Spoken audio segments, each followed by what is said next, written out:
Hello, hola, welcome back to Rena MoMoney Plus videos. I'm your girl Rena MoMoney, and today we're going to be talking about what to say to motivated sellers. What to say to motivated sellers. Today we're going to jump right in and talk about the questions that you need to ask the motivated seller once they call. So you've done all this marketing and everything's done, the seller calls, or you reach the seller and they're ready to sell. You want to know, what do I say? What do I tell them? What do I ask? What is the most pertinent information I need on that phone call? Well, I'm going to show you how. So come right in.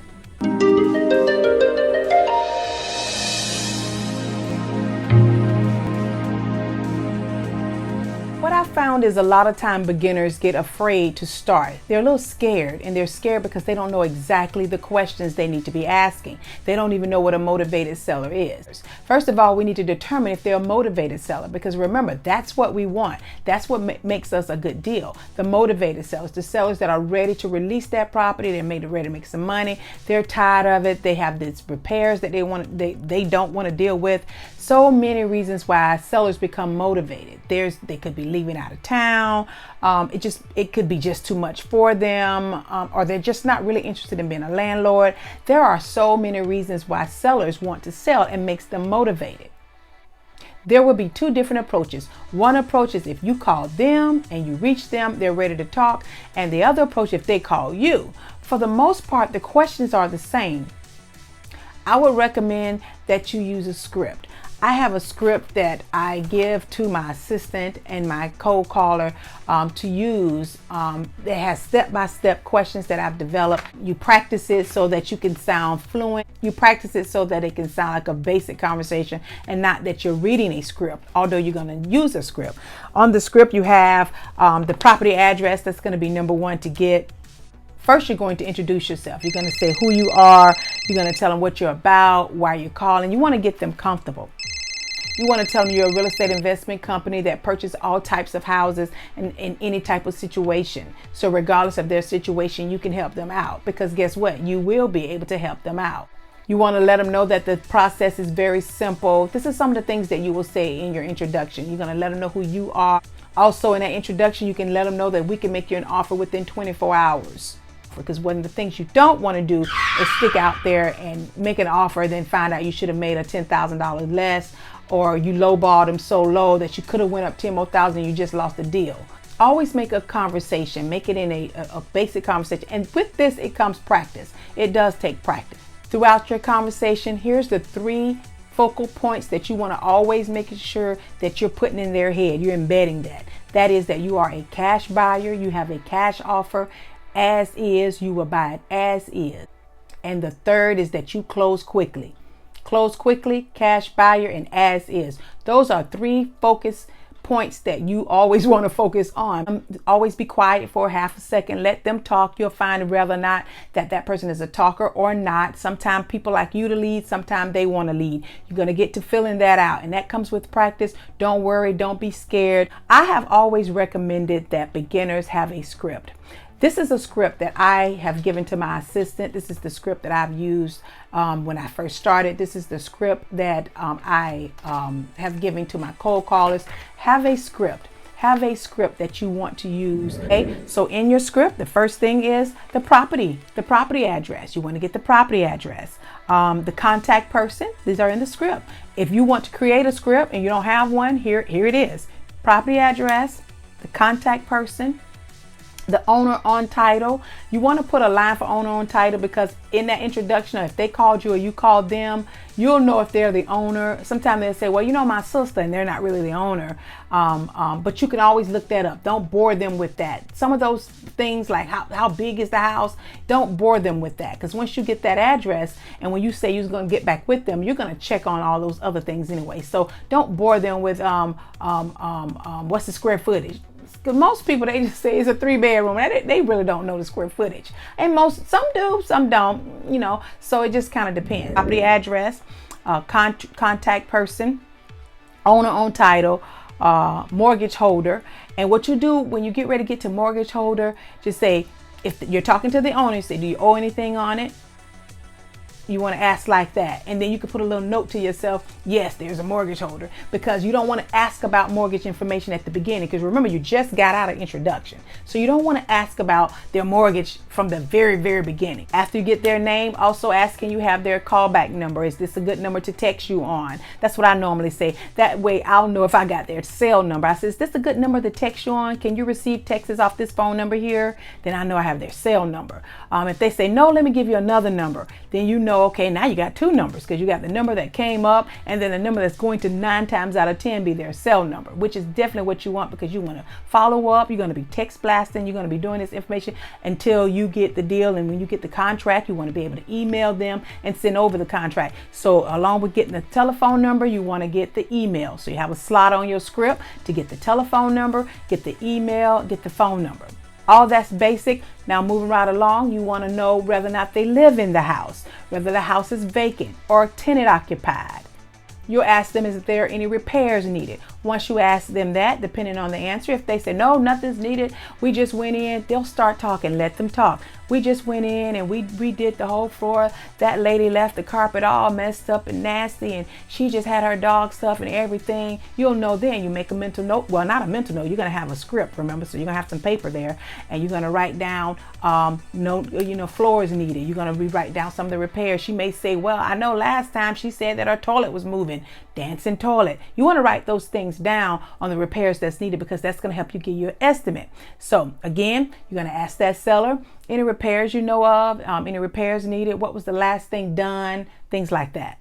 You want to ask if anything recently been upgraded, how is the roof? That's another question. Any problems with plumbing, and then be quiet, let them say it.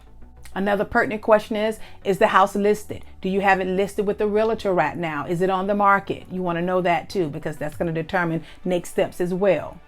Before we get into the next step, which is motivation, and we have several more, so make sure you stay tuned, stay to the end here. But before we get into it, if I've given you any information, I've always said, if this is valuable, if it's helping you save money or make money, and you haven't subscribed already, please do so. Smash that subscribe button right now. It'll really help out the channel. Again, this channel will be jam-packed with nothing but free information on helping you become a better you, helping you succeed at this real estate, and giving you tips and tools that's going to make you more money and more money and more money.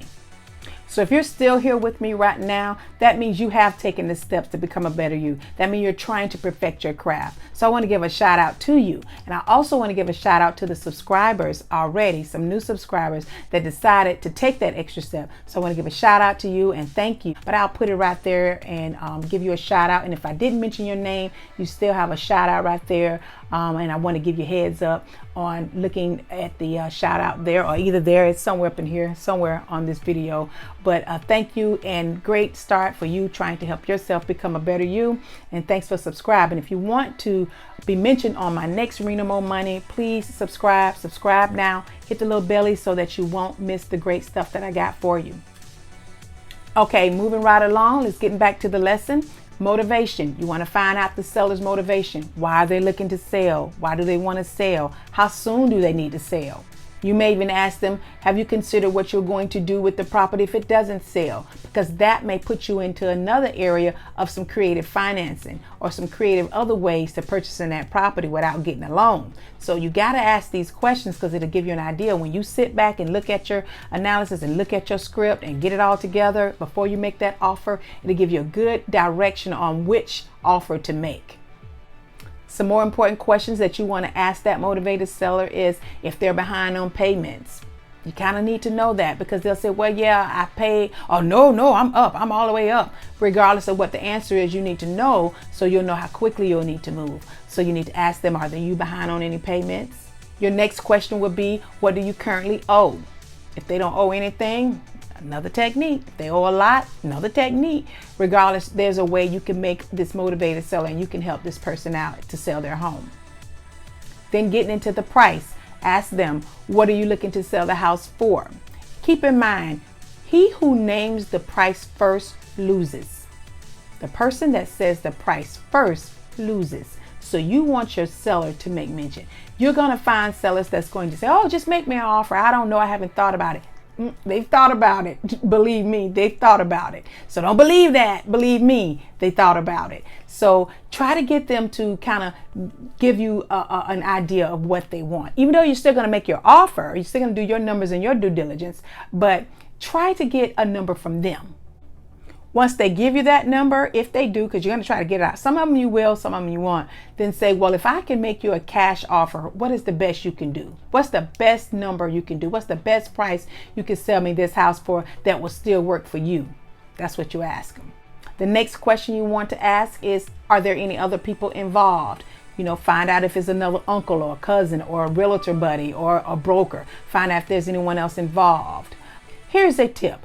Try to set a price while you're on the phone. Try to get a committed number so that you won't waste your time. At a house, if they say some ridiculous number that's right at the value, you're an investor. You're not trying to buy nothing at retail. You're trying to buy everything at wholesale, discounted prices. Once you get good at this, you can do it all on the phone. Like me now, I can tell you how much I offer for that house after you answer like 8 questions. I already know. I already know, well, this is the value of the area, or if I don't know the area, I'll look it up really fast because I always walk around with a pen. This is like my favorite pen. I always walk around with a pen and a pad. I always have my cell phone where I can talk and find out if it's coming from my cold call, if it's coming from my assistant, then they already know exactly how to do it. And then I'll already know what type of offer when I'm calling them back to set up an appointment to maybe come look at it. But if the numbers are not right, I don't need to set up an appointment. I don't need to look at every piece of property. You're going to have to find a way to save yourself some time and not waste time with those that don't really want to sell or the price is entirely too high. So try to get a commitment from that seller on the number. Try to get that number. If y'all can make an agreement, if he say, I'll take $150,000 for this house, and you know that's a good deal, and you got him to commit, or they say, look, I'm not taking no less than 130, and you know that's what it is, or whatever that number is. The ultimate goal is to try to get them to commit on the phone. Then all you have to do is shoot them out a contract, email them out a contract. At that point, you want to get that deal locked down on the phone if you can. That will come with practice, come with a little experience. If it's your first deal, you may be like, okay, let me make sure I got this, and this in order. And that's okay. But once you're experienced and you got it going on, you want to quickly try to move into you don't have to be that experienced, but you want to quickly try to move into not wasting time by getting some type of commitment on that price. Learn how to get a commitment on the price. Learn how to fast forward a lot of the due diligence. Learn how to do that, and that way you won't lose out on any deals. So there you have the questions to ask the motivated seller. I hope this video was helpful. I hope it helped you out. And if it did, please subscribe. Make a comment. Let me know which part you didn't understand, or let me know which part in the comment section that you wanted me to expand on. Like if you like this video. Continue to watch. Keep watching Rena MoMoney Plus, because we will be again jam-packed with free information, investing 101, wholesaling 101, financing 101, becoming a better you 101. I look forward to seeing you on the next video. Remember, click another Rena MoMoney Plus video so that you can start perfecting your craft. Also, remember I said we will talk about finances, we would talk about stocks, we would talk about all kind of different ways, mainly real estate, mainly wholesaling. Well, if you want to start into the stock game and you want to try to start investing in stocks, check down in my description, check down below. I have a link with Webull. Webull is a brokerage firm, a stock brokerage that you can trade from 4 a.m. to 8 p.m. I love Webull. I actually have 3 stock brokerage firms that I use, but I love Webull because I use Webull when I'm doing my day trading and my swing trading. I use TD Ameritrade when I have my growth stocks and all my other good stuff. Then I also have another brokerage firm that I use. Click down below, look down below in the description. It's a little arrow and you click on that and it says more or less. Click more, scroll all the way down and you'll see a link to Webull where you'll get 2 free stocks when you start investing, and you can start with just $100. Start there. They'll give you 2 free stocks valued up to $1,200. So click my link to get that and get started.